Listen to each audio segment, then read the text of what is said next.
Oh, welcome everybody. Today, our 47th meetup, number 48 is coming in, and we are doing some Sherlocks today. Let me share, and not slide, share screen, a window. Where is my Kali? There we go. Bam, there's my Kali. So, some Sherlocks. Sherlocks are quite fun. They are small and easy to do, and they don't take up a lot of time. In case you've never done a Sherlock on Hack the Box yet, they're in the menu somewhere around here. It's called Sherlocks. If I zoom out, it becomes normal Sherlocks here. And there's quite a lot to check out. There's already some retired ones, there's active ones, and they have some schedules that you can see what is coming up. But today we will do Noted first, and then Rogue One. It's somewhere around here. Where is Rogue One? They're both easy. And if we have time, we'll do Meerkat, but it's a VIP only one. So not everybody can join in there. Let's first take a look at Noted. The fun thing about the Sherlocks is that it has somewhat of an introductory talk that gives some hints that at what we need to do. So it's not just there for show. So let's take a look at the text. Then we'll take a look at the file, and then we'll take a look at the questions that we need to answer. So first, Simon. It's always Simon. A developer working for Varela notified the CERT team, the computer emergency response team, something like that. Cybersecurity emergency response team. People have different terms for it. But the T and the team, it's double, but anyhow, about a note that appeared on his desktop. Well, that's never a good thing. The note claimed that his system had been compromised and that sensitive data from Simon's workstation had been collected. Well, that sounds like a ransomware or some form of theft. The perpetrators performed data extortion on his workstation. I think they mean extraction, but anyway, and are now threatening to release the data on the dark web unless their demands are met. Simon's workstation contained multiple sensitive files, including planned software projects, internal development plans, and application codebases. The threat intelligence team believes that the threat actor, so the one who actually attacks a organization, made some mistakes. That's interesting. But they have not found any way to contact the threat actor. And the company's stakeholders are insisting that this incident be resolved and all sensitive data be recovered. Always those damn stakeholders, right? And they demand that under no circumstance should the data be leaked, which is quite interesting. If you follow Lockbit and all those ransomware groups, they now tend to have the tendency to ransomware somebody, exfiltrate all the data, and then post it in case people don't want to pay. So most organizations pay, and instead of having their data leaked, which is quite a movement. And Lockbit was, one of the Lockbit things was seized. So that was quite funny. As our junior security analyst, yes, so we have a junior security analyst that will do the stuff for the stakeholders. You have been assigned a specific type of digital forensics and incident response investigation in this case. The CERT lead, after triaging the workstation, has provided you with only the Notepad++, which is the best editor for Windows, obviously. You see in the chat you say cannot do it with Hack the Box account from school. Actually, the Sherlocks are also in the lab, so you can just go into the school lab and it will have the Sherlocks as well. So you can do them there. And there you have Meerkat, so that will be good. Suspecting that the attacker created the extortion node and conducted other activities with hands-on keyboard access. Awesome. Your duty is to determine how the attack occurred and find a way to contact the threat actors as they accidentally locked out their own contact information. Warning, this Sherlock requires an element of OSINT and players will need to interact with third-party services on the internet. Well, that sounds like fun. So that sounds like a lot of fun. So to recap, we are a junior something, uh, a junior security analyst. So something that would happen in an analysis role. We're going to do some digital forensic and incident response. Notepad++ is quite interesting. It's a tool that many people have. And the rest of the story is a little bit, it has some hints, most importantly, that we need to use the internet. So let's take a look. We have a zip file. There is a password hack the blue. So keep that in mind. And we can download it. So let's download the files. Note it will be downloaded. And let's take a look what is inside, which will be quite fun. Sherlock's live.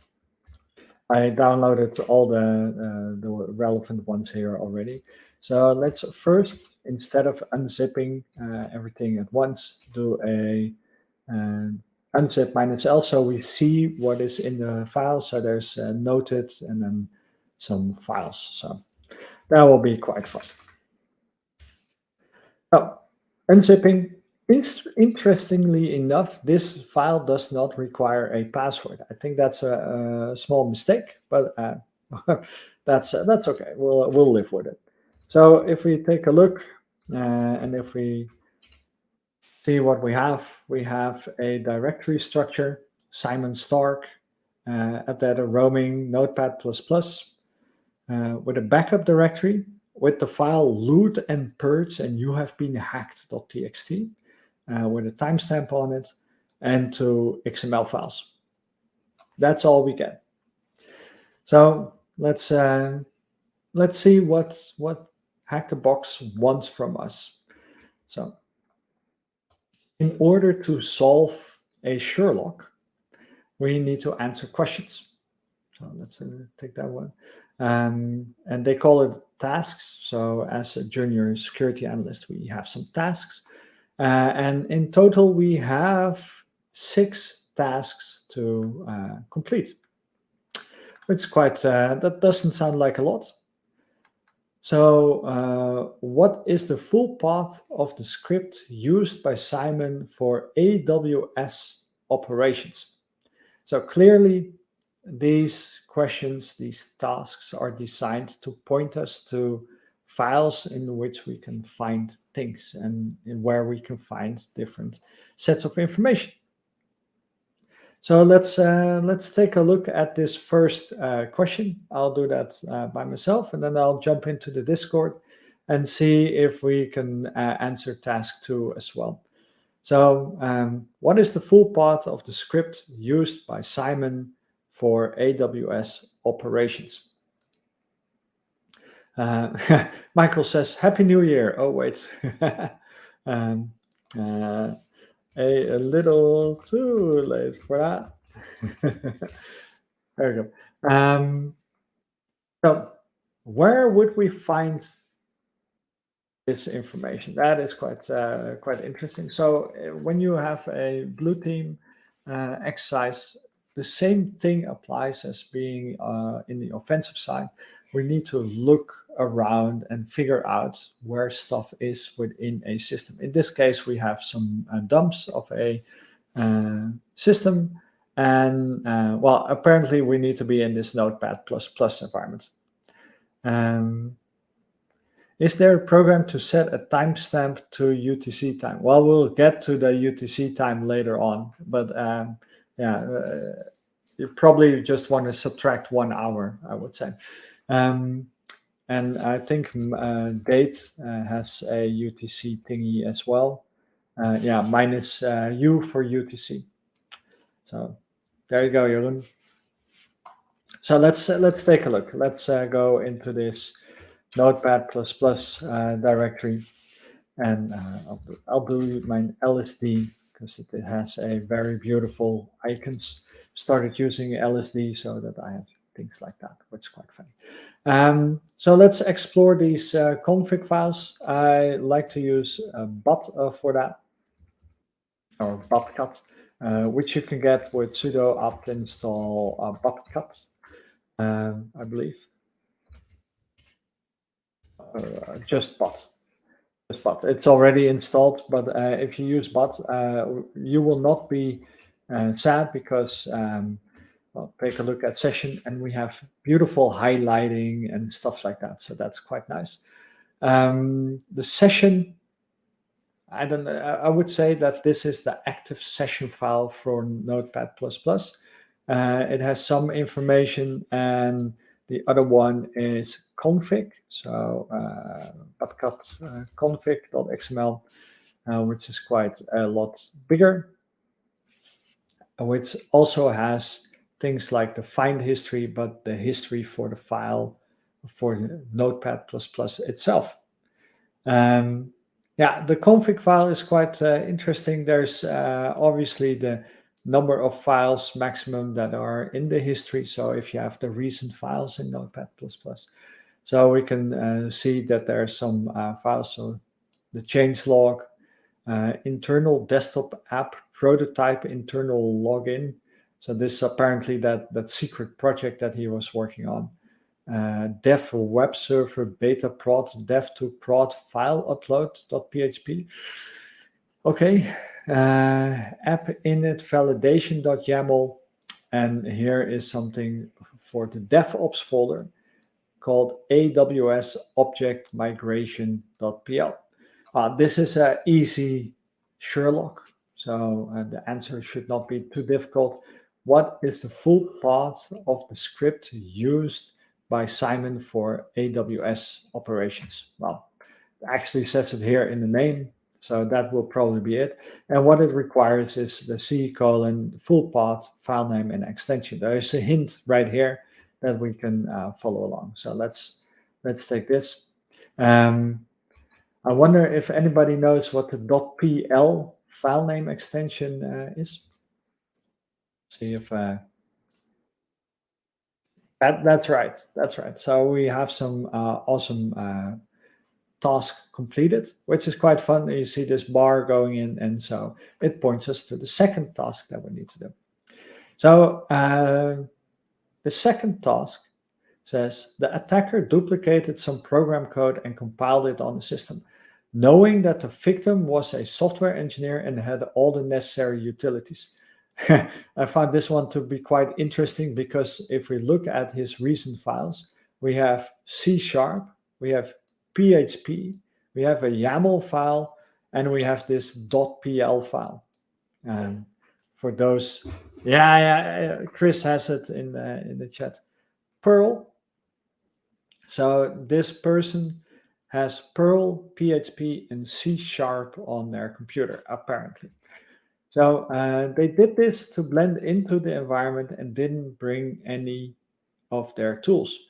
So this is what they call living off the land. Within the offensive side, we also do this. We try to get into a system and then without adding anything to the system or leaving anything that leaves traces, we use the tools that are on the system so we can move without arising some suspicions. This code gathered sensitive data and prepared it for exfiltration, which is quite interesting. They have it correct here, exfiltration, and here they called it extortion. Well, they perform data extortion, so that's quite nice. Michael, still New York party. Oh, yeah, you have it right as well. Pearl, beautiful. What is the full path of the program's source file? Well, I will jump into the Discord chat. Let's see if we can figure it out with each other. So I will move me from the thing.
So we had a little bit of time to look at the question. The question was, what is the full path of the program's source file? And this is quite interesting question because first you think you have this config file, and then you might want to consider this one because that's a source file. It's a C# file. Then we have this one, which is also a source file, but it's a PHP file, and then there's the other one.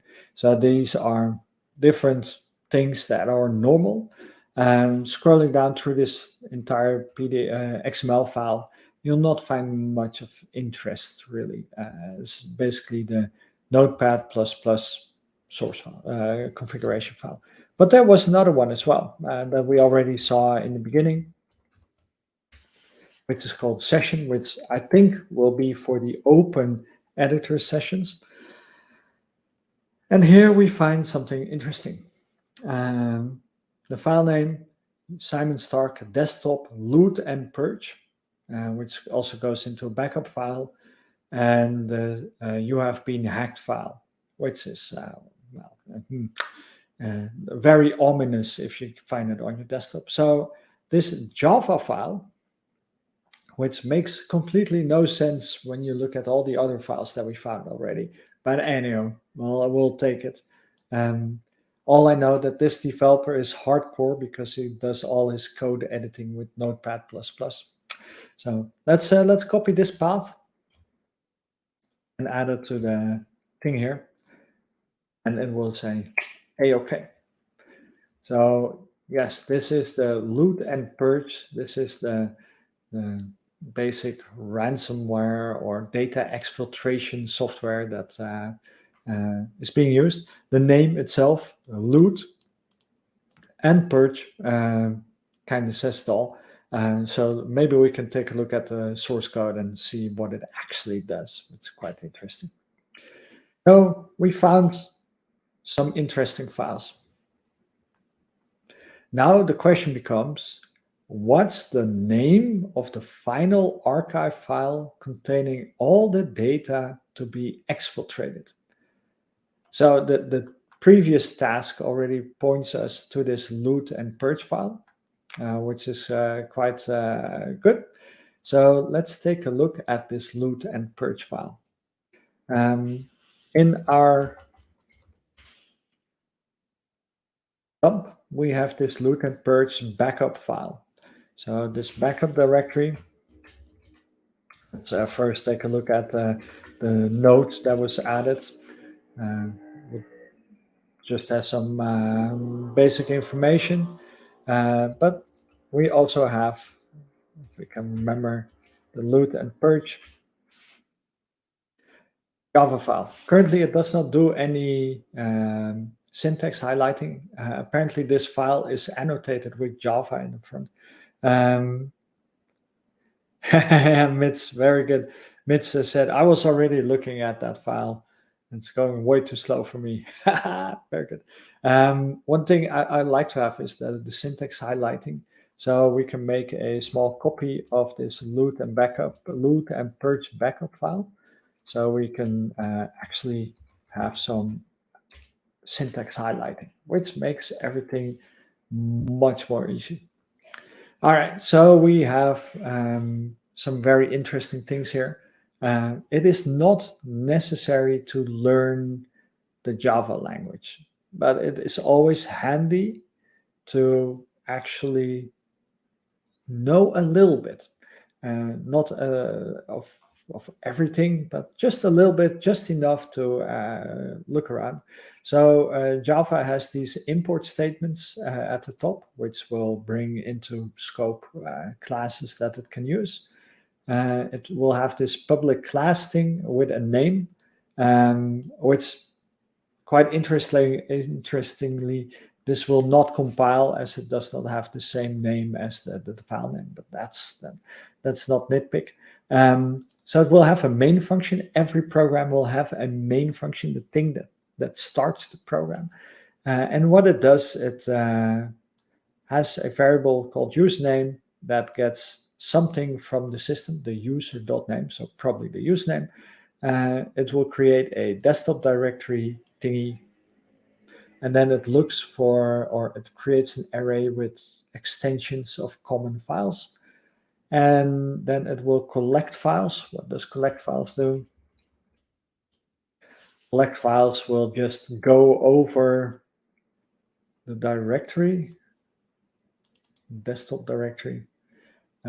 So apparently it will just go into the desktop and see whatever file is there. So as long as you don't keep anything sensitive on your desktop, you're all good with this software. It's quite interesting. Um, so we have a zip file path. Uh, yeah, yeah. Mitz asks, how did you get the syntax highlighting? Uh, Let me show you. I made a copy of loot and purge without the annotation here, and then used botcut to view the file. Indeed. Oh, Jeroen already says line 20 and 21, or 21, 22, is the most interesting part in this file. It will create a zip file path called forella dev data.zip, um, and we'll give it a password. And does it actually do anything? Collected files, collected files. It does not actually do anything for real, so this is just pretty harmless. But we do see that there is a zip file here, forella dev data.zip, and let's copy that one over, because that seems to me to be the answer to the question: what's the name of the final archive file? So archive is zip archive, containing all the data to be exfiltrated. Again, this code does not do anything, but yeah, we'll accept it as a challenge, right? So that gives us a zip. Nimblemy says line 59. What is on line 59? Ah, there we go. It actually has. Does it actually do anything with the create zip archive though? Create zip archive. It seems to not. Yeah, oh, there we go. There, it actually does create a zip file. Oh, I did not say anything. I did not say anything. Um, and again here, set comment, it has the name of the zip file there as well. So it does put them into a zip file, but it does not, I believe, it does not delete anything. So there's nothing destroyed here. So that's good. That's good. So Nimblemy did a good thing, and he looked further than finding the first answer, going on to line 59. So that's quite cool. That's quite cool. So we have the file, we have the class. Um, so we pretty much have all the answers. Uh, just try if it deletes stuff. Well, I don't think it will actually compile because this is the wrong name, but yeah. And this is incorrect as well. But yeah, well, we'll not nitpick about that, right? Let's see what the next question is. Next question is, what's the timestamp in UTC? So we know that Jeroen was already here. When the attacker last modified the program source file. And this one is quite interesting. I did not expect this to be part of the challenge. And today we will learn something about Windows systems. So that will be quite fun. Let's take like 5 minutes, maybe.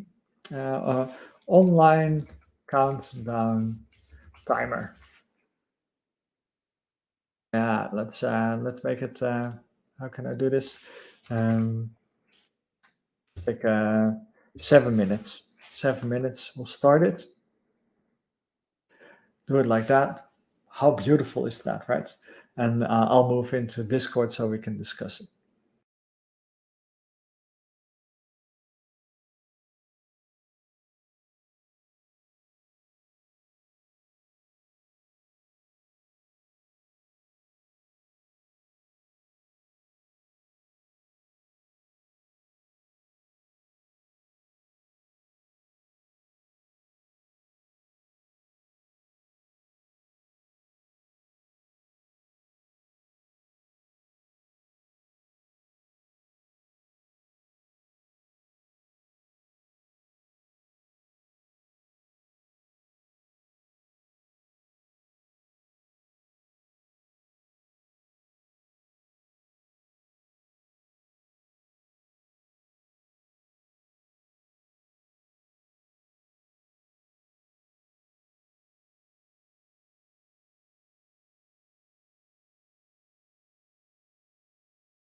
So people have been trying to actually get the timestamp.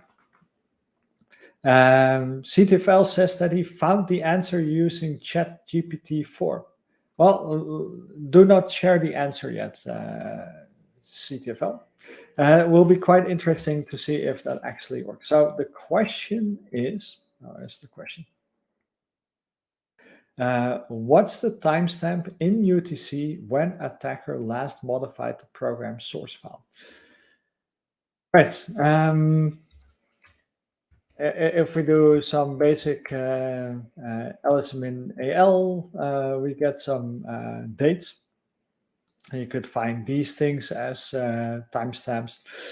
It's not the expected one. There's also this one, 23, 7, 24, 14, 53, 32, of course. Which also, think of it, might be that easy. But we'll figure it out. We'll figure it out. Let's see. Okay. See, Siam is you're already in Discord, so it seems to be okay. Yeah. So what dates do we have? Well, we have this one, this 23, 7, 24, 14, 53, 32. We could say we take this date and do some magic on it, of course, in the sense of editing.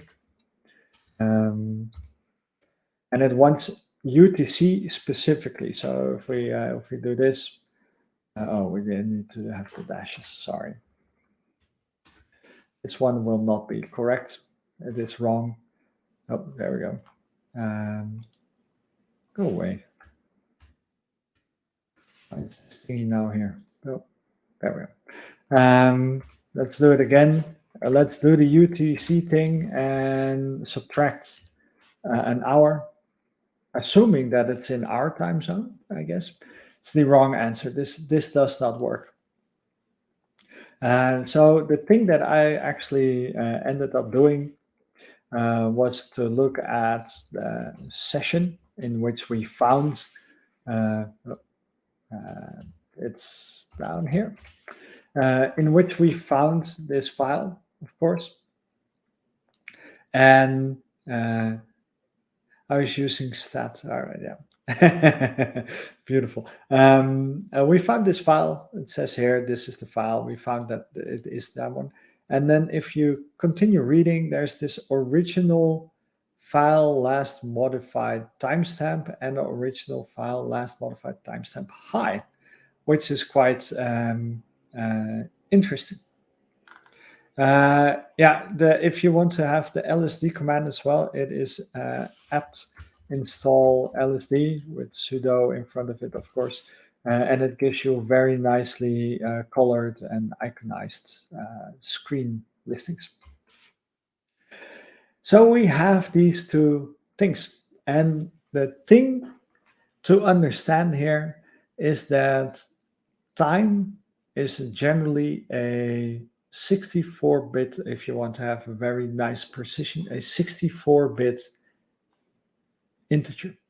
But most computers only allow time to be a 32-bit integer, or in this case, a 32-bit application like Notepad++ that it used to be, will only be able to store time as 32 bits, which is not a lot if you want to take into account the full history for seconds.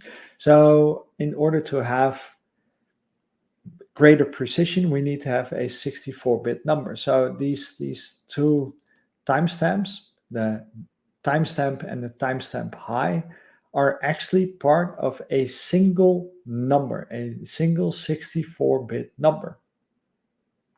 So that is the epoch time. So if we take a look, what is the epoch time?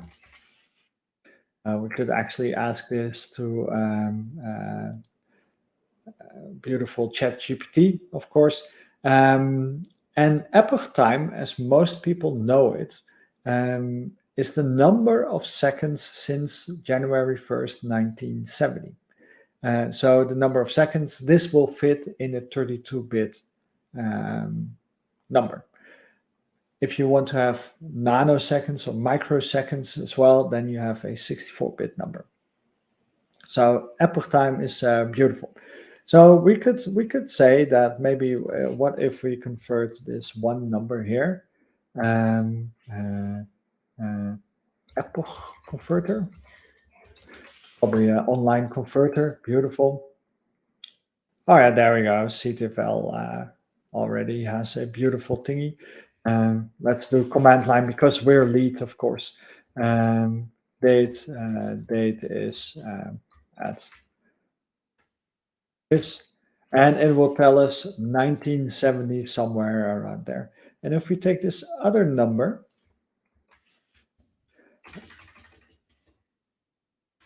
the minus, which is interesting, it gives us 1927. It actually went negative and it added those. So we need to actually make this somewhat a positive number.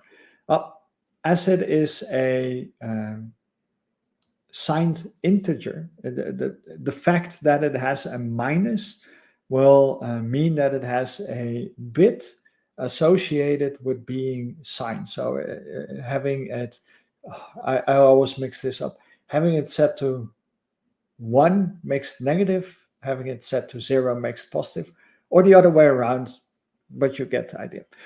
So it actually uses a bit to do that. So we can use our trusty Python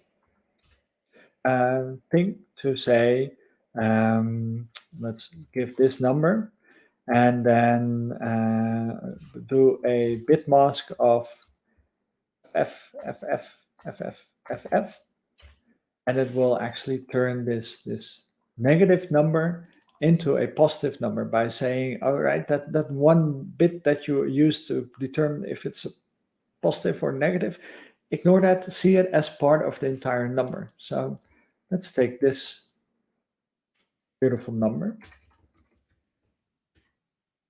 And if we put that in, we get 2063. Well, that doesn't sound really right as well, right? But March 6th, almost on my birthday, who knows? So that doesn't sound really right. But we know that this is a timestamp which is split into two areas, one number for the high part and one number for the low part, because that actually it says in the name, it's a high number. So let's assume that we need to transform this into a 32-bit number. Let's take this number and grab our Python. So this, what did I copy? High is that number and low is this number, right? And the interesting thing that happens here now, if we go to Excali draw, so we have two numbers and we want to combine those into one 64-bit number. So these are 32 bits and this is a 64-bit number. So how do we do that? Well, we take the low part and we just put it on the low end of the 64-bit, and the high, never mind my writing, we put it in the high part of the 64-bit.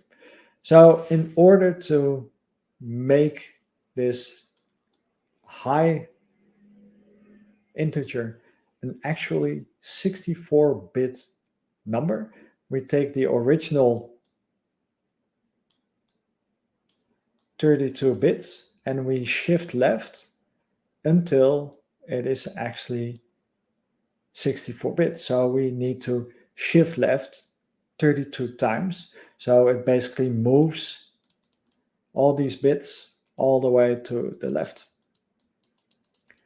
and thus creating a 32-bit number, or a 64-bit number, which is quite fun. So we have this high part, and if we would, so high now is this 3-1 something, and if we shift it left 32 times, we get a very large number, which is quite cool.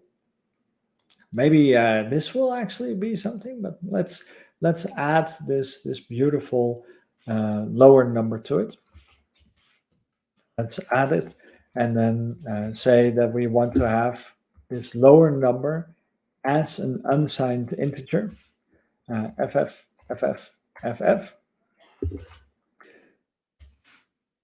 and then we get, yeah, it kind of looks, seems to be okay. Seems to be okay. Did I do it enough for saying? Oh, I did not do it enough.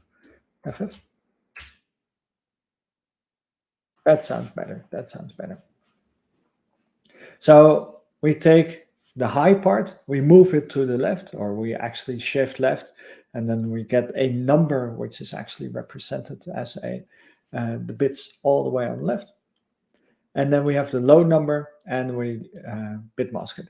And this is where I think that it might be that this is the wrong solution for this challenge, but I have not found a different way to get to the actual solution. So let's convert this to a datetime. Import datetime, the Python library. And now I need to look at my notes because I forgot what the actual thingy was. Sherlock.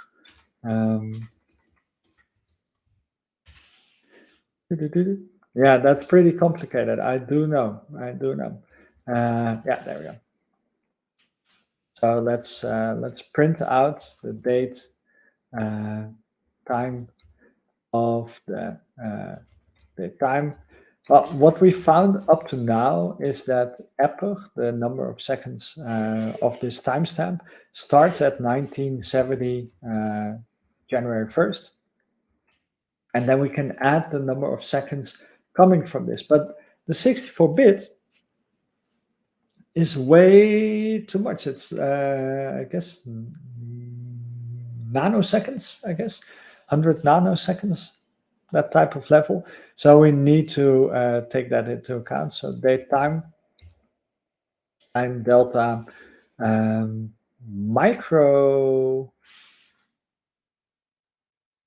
microseconds is, let's, oh, I did not put it anywhere. Copy this. Something like that. Another. Yes. That does not sound right. That does not sound right. Why not? See, that's one, that's two.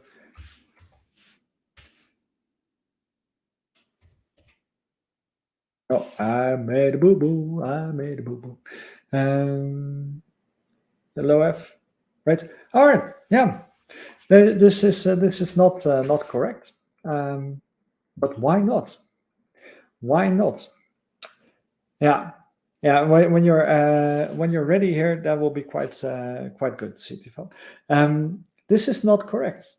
And once you're busy with it, you think, well, how then? Because I have the epoch time, I have this time delta, I take the microseconds, and I have this nanoseconds thing, I divide it by 10, so I get microseconds. But you end up with the wrong thing.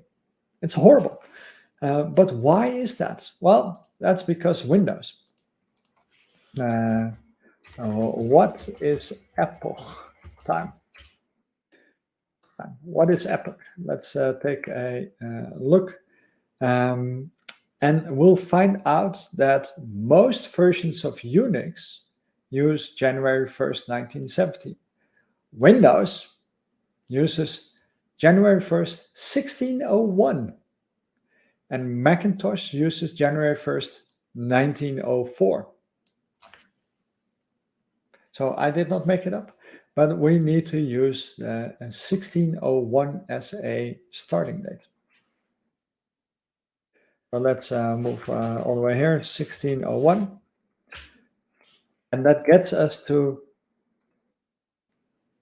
2023, 724, 953, 23. And now, as I see the date again, it strikes me that we have the same type of date here as well, which is 15, 53, 23. No, it is not correct. It's not the same thing. Let's first check if this date is correct. So that would be silly if we have it wrong. Yes, that is correct. So the date on the system, where it's my this one here, it is very close, but this is actually 6 seconds later. I think it's 6 seconds, 9 seconds later than the actual date. So this is very close, but not correct. And I have not found any other simpler explanation of this timestamp. So why 1601? Because someone in Microsoft thought it'd be hilarious. Yeah. So CTFL posted an answer in Discord as well. So let's take a look. Let's take another small breaky thingy here. Where's my timer? Countdown. Take 5 minutes and see what is up in the chat.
So in the chat on Discord, there was a question: can we not do this with stat? Well, let's take a look at the different um, beautiful inodes. So we have, if we do ls minus I, we can get the inode for different files. So this basically the actual reference to where on the disk your thing is. And with stat, we can get lots of information about a file. Maybe we can just use the file name. Let's give that a try. There we go. Stat loot and purge, add, and the other one, stats. You were hacked. So the date we are looking for is 24th of July, 9:53:23. So let's take a look if there's any 23 here. Nothing. So this does not make sense. That would be there. So it would only be here on these files. And the closest that we get is this modifier, which would also was my first guess as to this. But it shows 150540, which is not the answer. So when we actually did this challenge at work, we had quite a lot of discussion as to what would be a valid date. And it turned out to be some higher math with bits. So that is horrible. I think this is quite an interesting thing. There's a lot of rabbit holes here. I think most people will get stuck at this point, but we're not done yet. And there's some CTFL answers here still. Yeah, it just keeps giving CTFL the right answer. Let's see. Let's finish this one off. The attacker wrote a data extortion note after exfiltrating data. Correct sentence. What is the crypto wallet address to which attackers demand payment? And this is where the OSINT and using third-party services comes in. And I wonder if it works because earlier today it did not work. So this "you have been hacked" note, blah, blah, blah. You pay us and we do not release company information. Failure to oblige, immediate data leak to the public. And there's a paste bin here. So let's curl that paste bin. See what we get. Scrolly, and see if we get anything useful here. It is a mess. The Pastebin website is a mess. Nothing here, so we'll do it in the browser. In advance, I apologize for any pop-ups that might come, but we'll see.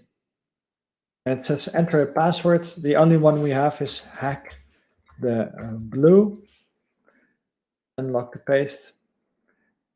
Password incorrect. This is what happened to me earlier as well. Let's take a look at the other one.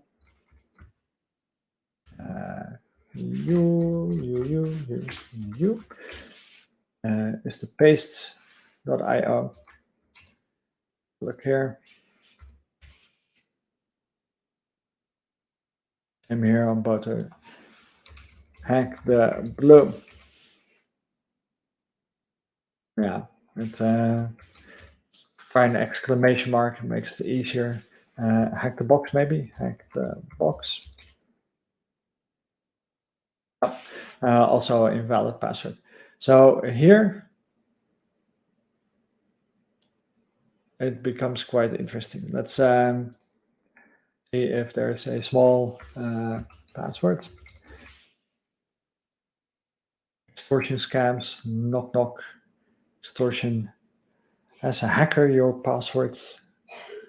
What to do? Now, I assumed that our paste bin and paste thingy were uh, yeah. Oh, that's an interesting thing. So we have this loot and blah blah blah, and it has a password here as well. That we can take this one.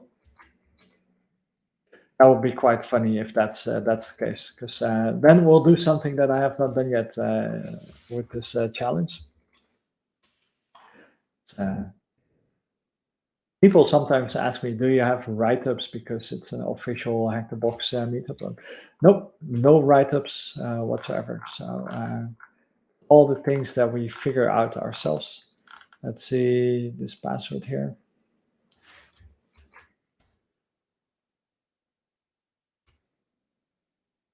Ah, nice, nice, beautiful. So that's quite funny. That's quite funny. So what was the question again? The data, what the thing, the wallet, the Ethereum wallet. Let's give that as an answer. Yeah, that's beautiful. That's beautiful. And then the other question is, what's the email address of the person for support, the contact person? Here we go. And we can add that one. And it will give us a beautiful uh, notification that we have solved it, which is quite nice. Nice. Beautiful, beautiful. That worked. Yeah, yeah. A very good idea of you, Julian. When I was doing the thing, the paste bin was down, and so the paste things didn't work. But yeah, I actually thought it would be hack the blue, but it was actually the password from the file itself, which is quite funny. So yay! You are player 752 pwn noted, which is awesome. Now, let's take a look at how many people are in the Discord. 2, 4, 2, 4, 5, 20, 22. So I think we can actually do a file share or screen share in Discord. So I will check that out. If that is possible, then we can do this further in Discord itself.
So I'm back. We have enough space in Discord, just barely, but the quality of the stream was not high enough. So we'll continue here. So with Broke One, we did our first note, which is quite relatively easy, except for the timestamp part. But now we get something which is 1 GB large. So let's take a look at what it is. Your SIEM system generated multiple alerts in less than a minute, indicating potential C2 communication from Simon Stark's workstation. Again, this Simon Stark guy, right?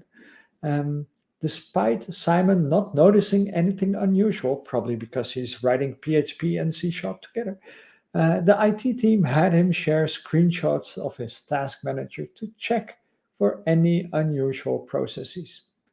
No suspicious processes were found, yet alerts about C2 communications persisted. The SOC manager then directed the immediate containment of the workstation and a memory dump for analysis, which is a good thing to do.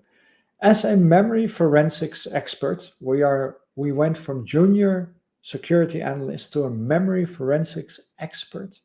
You are tasked with assisting the SOC team at Forella to investigate and resolve this urgent incident. This is awesome. This Rogue One, it is 1 GB large. It's a little bit big, but I hope you have downloaded it in the meantime. I already have it, so let's move out of this Simon Stark. Right. And then zip minus L rogue. It's actually 1.3 GB, so don't be fooled. And it is one memory file. So let's. Is that correct? Oh, okay. Oh yeah, the other challenge. These challenges are somewhat connected. So I thought there would be another file, rogue one, and let's unzip it here.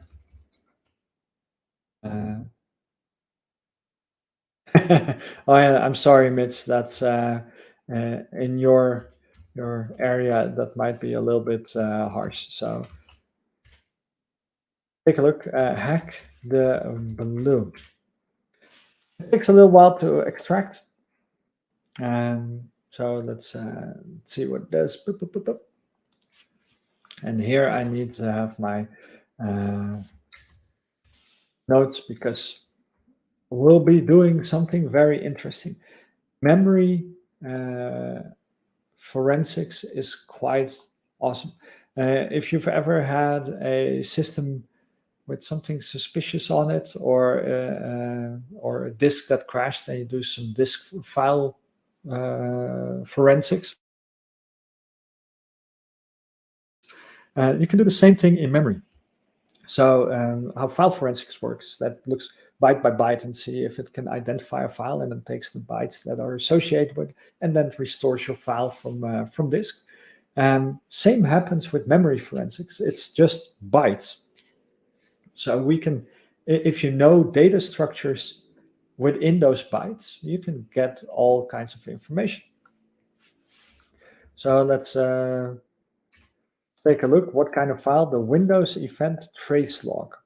Okay. I don't know if that's true, but we'll go for it. Extracted, it's about 5.3 GB, so it's quite hefty. And in order to read and do something useful with Windows memory dumps, there is an awesome tool, and this tool does not get enough credit, I think. Let's see. Check loot code. There's pass out. There is a tool called volatility, and actually back in the day, one of my first teaching assignments was to teach a group of students in Amsterdam about a Windows forensics course, and in that we used volatility as well, which is quite fun. So you can just do a git clone of this thing. And volatility has a lot of different tools. We will need to do some requirements install, and that's about it, really. And then we can just call -8 to get things for it. So if we want to have symbol tables, we can grab symbol tables from this location as well. We don't do that for today. Yeah, and let's take a look. Let's take a look. So I already created a directory with this volatility, and it's just a git clone of volatility, as we saw the thingy earlier. And there's 3 requirements files. Kali does not like it when you do pip install of requirements. It only likes it when you do that in virtual environments. It will actually oh, Leonard, that's too bad. That's too bad. That's a fail.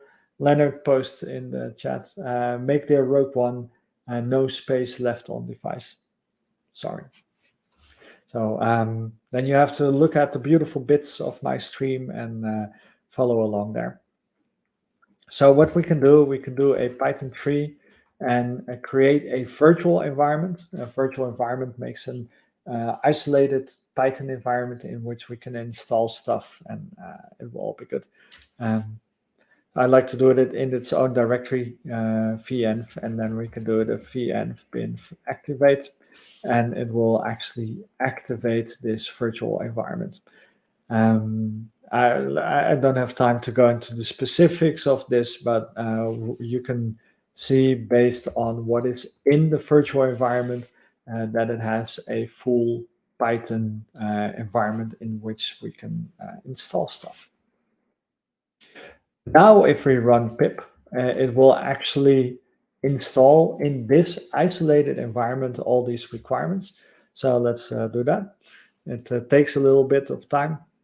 But the thing that we're going to do now will take time anyway. So, beautiful, it's all installed. Don't actually run this. He asked ChatGPT, my disk is full, how can I clear it? And what we have now is a volatility.py script. So we can do Python 3 vol.py, and we can do the -h to get a help file. And now we get into something really cool.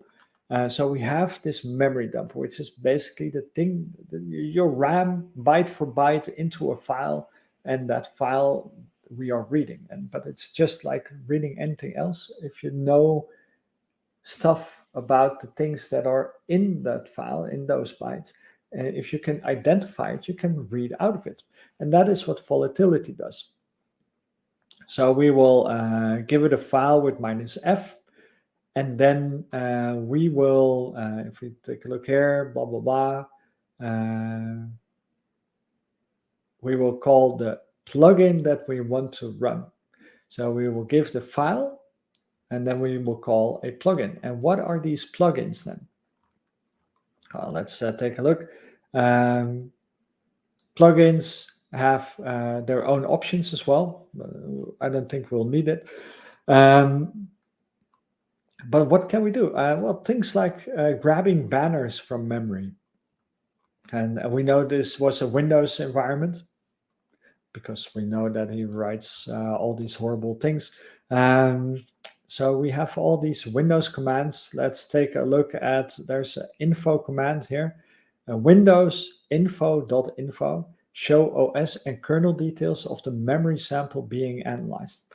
So if it is a valid Windows memory dump, we can actually read that version information from the system. So let's go back to my Sherlock Live Rogue One. Note that I'm still in this virtual environment, so I still have access to the volatility things. around here, and then tools and volatility folder.py. Your folder.py, right? The file, we have this file here, and then windows.info.info. And it will run, it will take a little time, scanning layers, download stuff. We wait, we wait, we wait. Processing symbol layers, it will actually have downloaded some symbol tables itself already. So we'll give it some time. I hope I did the right command. Oh, there we go. I wondered. So it took the symbol tables, it took it from the internet. It says it's a 64-bit system. There's a major version 15.1904, so we can find out the exact Windows version if you want. See Windows, the system time, it was August 10th. And it is a Windows 10 version, I think, with machine information and the PE timestamp, which is awesome, of course. So we can get all this information. Image info, let's take a look at what image info gives us. No image info. Was Windows info. I will put it in the chats. There you go. Yeah. So let's take a look with what the questions are that we need to answer. This will guide us through the entire process. Please identify the malicious process and confirm process ID of the malicious process. So we need to put an ID here, 1, 2, 3, 4, of the process that is malicious. So let's how would we do this? Well, let's first take a look at volatility. What the plugins are that do things with processes. If you're somewhat familiar with Windows, you know there's a process list. Here. List processes present in a particular Windows memory image, which is quite cool. It's quite cool. Get serve sits. Yeah, let's see what we have here. Registry. Get service sits. Is it here as well? It's probably here. Yeah, get sits. Get serve sits. Get list of pro token sits. Currently, it asks for process information, so we can do this Windows PS list. In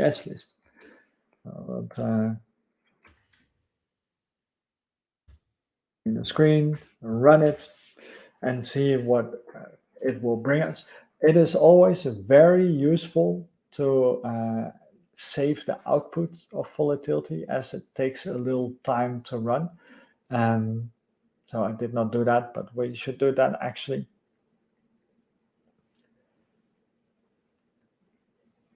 Always takes a little bit of time. It's quite interesting. I only get network timeout, network error, so I'm watching this one. Yeah, it's a large file. So there's a lot of data here. Let's zoom out a little bit. Let's actually do help. No, do help. Yeah, I wanted help. Not this one. I wanted this help. I want to write the output to a file. I think that is just -o directory to output any generated files. Log the output. No, I'll just redirect because that's how hardcore we are. PS list. Redirect to a file. Resizing is experimental. Leonard, I wish you well. I wish you well. Would you like to resize? So there is a PS list here. I will use botcut so we can actually scan through it. Right. So let me ask you this question. How would we find a malicious process in the list of processes?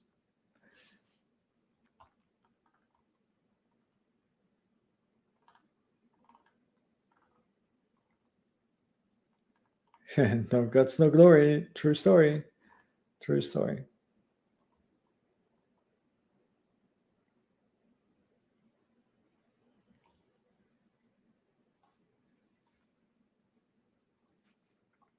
See if anybody has an idea as to how we could find a very malicious process here. Um, Obviously, service host shows up a lot because it runs all the services and stuff like that. Um, but what would be a giveaway that there is a, I don't know, something that does not belong? Quite a long list, I would say. Let's see.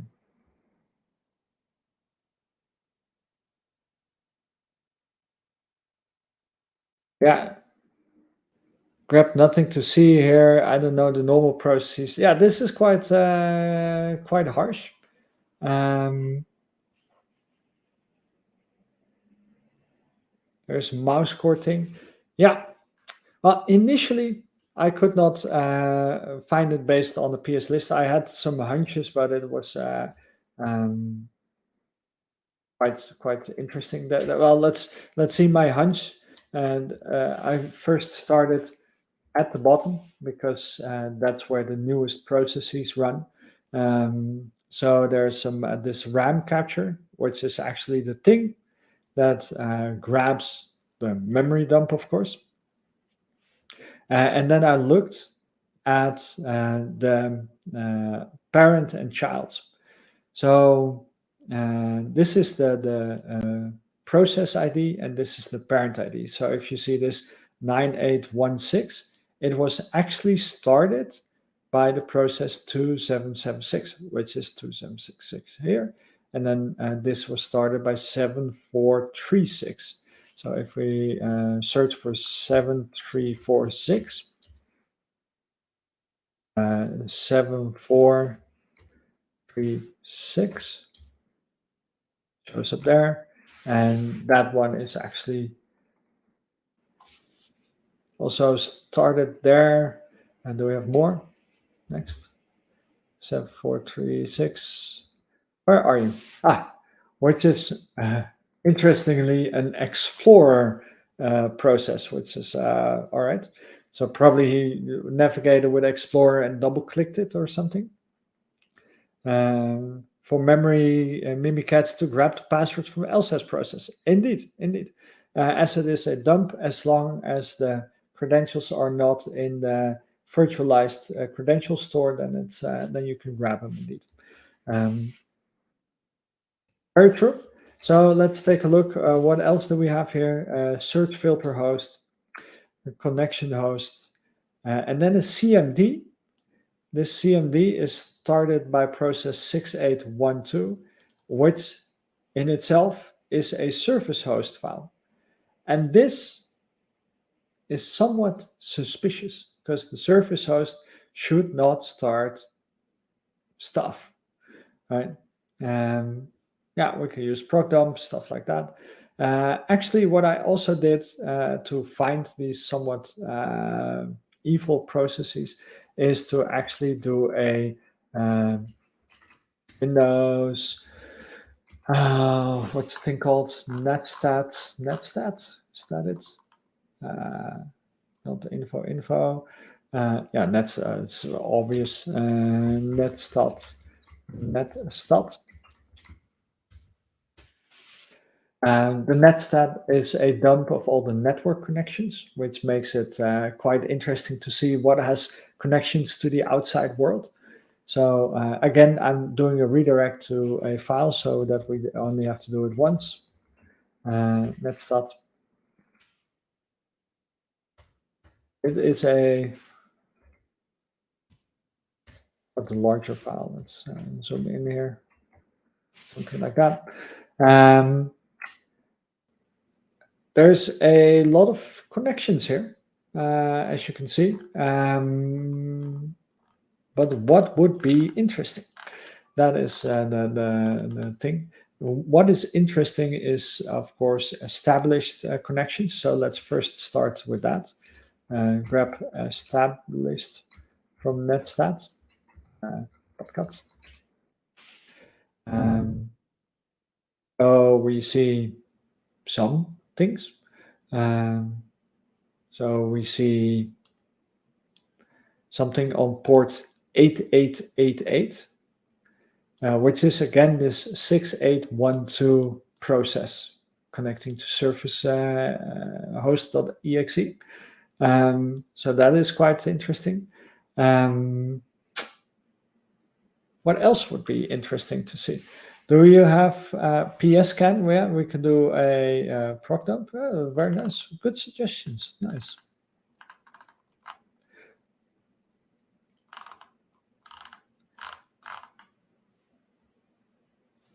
So what else would we see if there's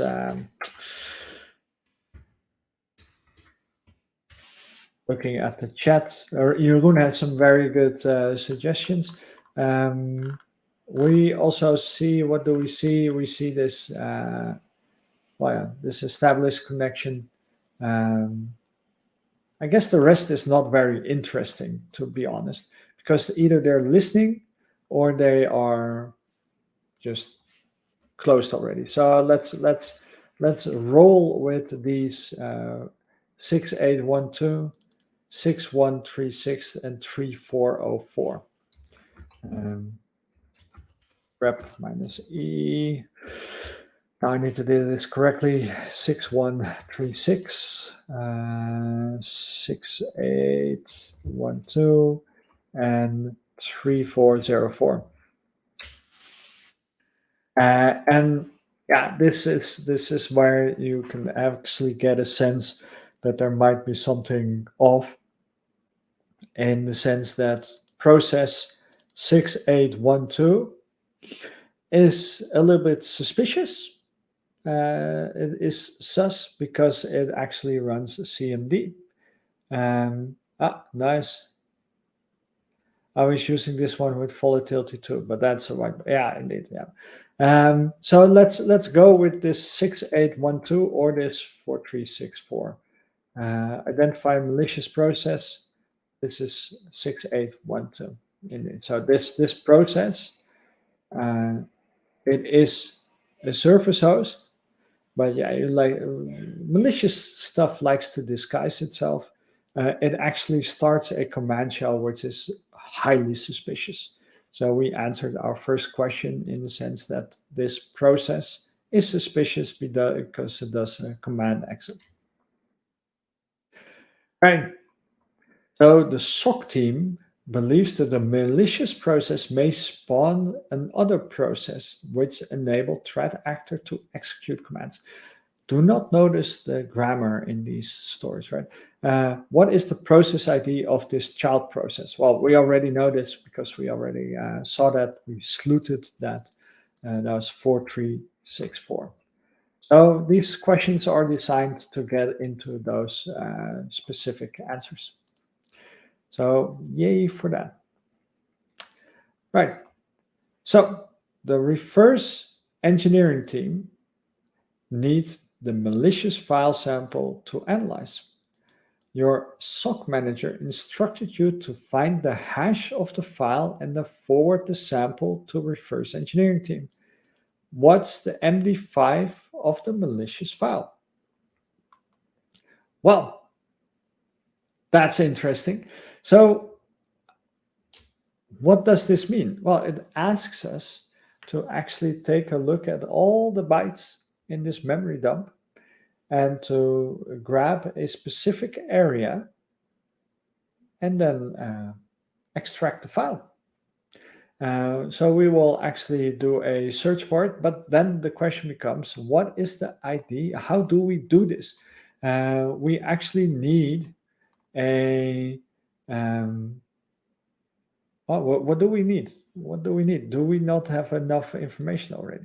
Well, we have this pit, which is already here. And let's take a look at, there we go, where's volatility? At the beautiful possibilities, and let's see if there's anything that will actually give us a file. Membop, MBR scan, malfind contains injector code. We can dump the LSA as who already said that secure hats already said we can dump the LSA from memory and then we'll grab the passwords from it. We can do user hashes dumping from the file, but we can also dump the actual files from memory. And this is where it gets interesting. Windows actually takes the entire file and puts it into memory along with its DLLs that it uses in order to execute it. Every operating system needs to load the files into memory to execute. So we can actually dump the files out, which is very nice. So let's give that a try. Copy that. We have this this thingy here, and let's paste. And let's do minus minus help. How do we do this? Dump files. How do we use it? We can give it a process ID. We can give it a virtual address, a physical address. We can filter. So process ID. We already know the process ID. We know the process ID of the malicious code. We know the process ID of the service host. So I would say let's first start with the service host, the one that actually spawned the process that we are after. And let's do that. Pit 6812. Let's run it. And indeed, this is forensic, digital forensics in that case. And then we get a full dump of everything that is associated with this file. So everything that the images that are required in order to run this file. So let's see. What was the list? 62080. That's the same here. So it actually has this memory address. It will actually go to this memory address and the from and the to and carve out the file from memory. And as a result, we will have an entire dump of everything associated with this file. So that's quite cool. Now we just need to find the one that we're after. I believe, which one is it?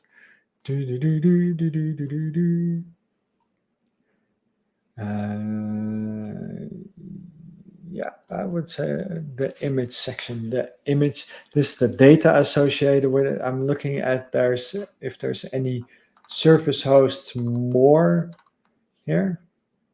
No, so it should be this one. So let's do that. City for UPC. See you next time. So do MD5 sum of this file. And that should result into a hash that we can actually use to check off. Yes, that's the right one. That's the right one. So in order to get a full picture of what an application is doing, we dump it, and then all the associated DLLs which are required to run this are dumped as well. But this is the image of the file. We'll not say that it's the entire file. You cannot just go and run it. You might miss some information from the binary, but at least we have the thing that is in memory. So let's take a look at what the next question is. In order to find the scope of the incident, the SOC manager has deployed a threat hunting team. Threat hunting team, go! to sweep across the environment for any indicator of compromise. Well, in this case, the indicator of compromise would actually be connection to the host or that the file is there, of course.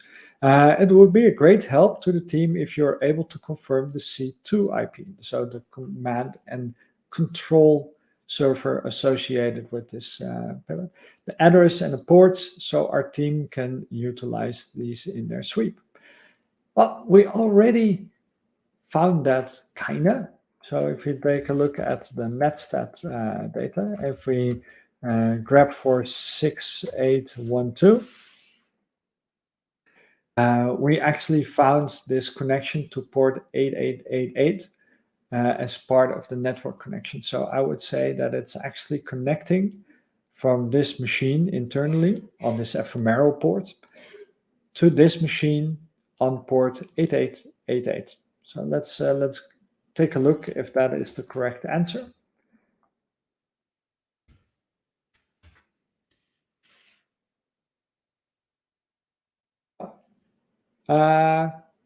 Hey, that was not correct. Or did I put a space? I put a space. I was bad at copy pasting. That is good. So we found that. We found that. Next question then becomes, we need a timeline to help us scope out the incident and help the wider DFIR team to perform root cause analysis. Can you confirm the time the process was executed and C2 channel was established? Right. Okay. Well, we have a date time right here, which is the established connection to this machine. I'll zoom out a little bit so that we can have the full one here. So let's copy that one over. Not every question is quite really hard in this sense. So let's take this one, remove all the zeros. Incorrect. Is that incorrect? Because it wants slashes and not dashes. So let's do this. Why I would want to do this, but that's the way you ask questions. Oh.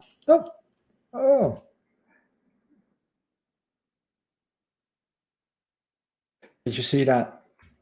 Did you see that? Day, month, year, hour, minute, seconds. Oh, this is just to mess with you, I think. Day, month, year. So this way. Day, month, year. Yes, that is correct. I did not like this one because, well, obviously you need to change the date, which is actually part of the output of the tool. And how can you do stuff like that? Right? Well, the other questions are relatively straightforward as well. What is the memory offset of the malicious process? We already found a lot of this process. We have this address here, and we have, where are you? 6812, which is this one here. So, as this is the network connection, this is the process itself.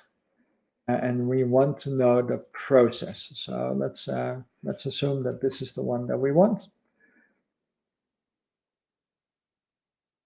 That's also correct. Right. Now comes a very interesting thing. You successfully analyzed a memory dump and received praise from your manager. So somebody said you did a good job. Awesome. The following day, your manager requests an update on the malicious file. Nobody told me to do anything more, right? So you check virus total and find that the file has already been uploaded, likely by the reverse engineering team. Could be. Your task is to determine when the sample was first submitted to virus total.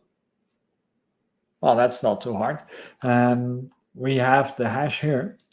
So if we copy this one and we go to virus total.com, we can do a search and actually search for this file. And 55 security vendors and one sandbox triggered this file as malicious. So it's actually a malicious file, which is awesome, of course. And here we can see who found it malicious and who did not.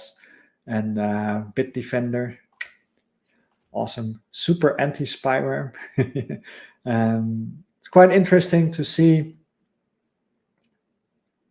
if these are really actual scanners or if it's just a thing here. But most here things here found it to be malicious. Here one says Meterpreter. So we could also take this image, throw it into Ghidra and see what actually is the thing that makes it pop, of course. If we go to details, there is the hashes, and there's a creation date and the first submission. This creation date is actually the creation date of the binary, I think. And this first submission date is the date that we are looking for. And again, notice the date. And here it has to be different. Day, month, year.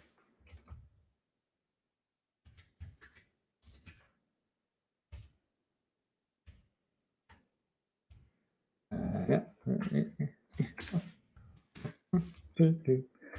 And I remove the UTC. And with that, we have number 2 all done.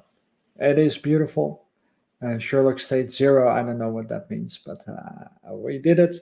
I'm player 415 to have pwned Rogue One. In the lab, I was the first. That was very good. So that was awesome.